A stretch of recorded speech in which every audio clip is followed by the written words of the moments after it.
The Story You Haven't Heard, written for Carol Courtney's 100th birthday, by Thomas Courtney. When the news truck is sent to do a feel good piece about the kind old lady on her 100th birthday, it always feels like every channel uses the same recipe. For example, the reporter never says she's celebrating her 100th birthday. Instead, they say she's turning 100, as if somehow there's an imaginary age knob, and the darn thing just keeps clicking away faster and faster. And how about when the reporter smiles and asks about what the birthday gal still likes to do? She can still dance, they say, or it's she can still sing. And there's always sort of a knowing wink between the people in the news studio and the reporter out in the field, isn't there? As if it's such an amazing thing that anyone made it there in the first place. It's always felt like a strange part of the news cycle to me, tinged with just a hint of absurdity, as if they showed up to the wrong event and they didn't realize it. There's always one other thing I notice too: the stories. When the news cameras arrive and the microphones are thrust in the faces of the centurion, it's like they think they will get a quick story instead of a good one.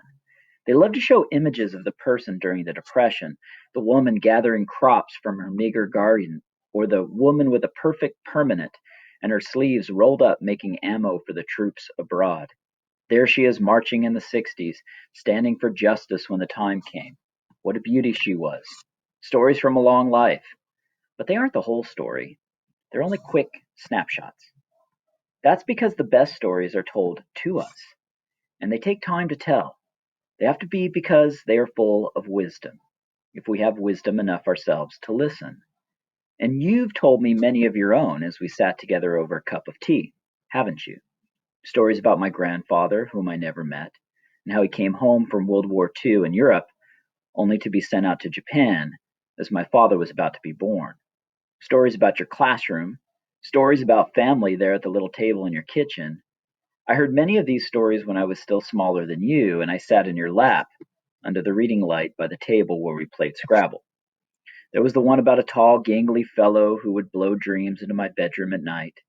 Stories of a fantastic fox who could outsmart just about anyone. Stories of my dad. Stories of my cousins. Because of your stories, you gave me stories as presents, even when decades later, knowing that I would enjoy them. Shakespeare's complete works for my 18th, a collection of Twain's early works for my less optimistic 25th.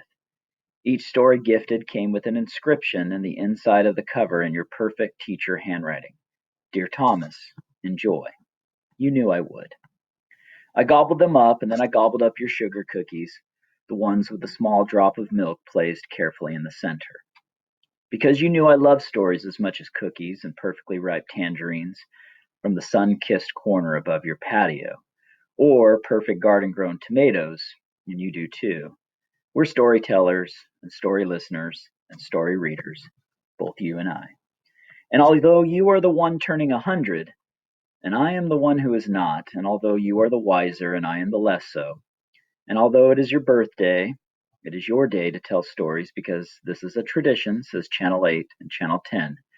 I thought you should know that there is one story you don't know, and I do, and this is that story.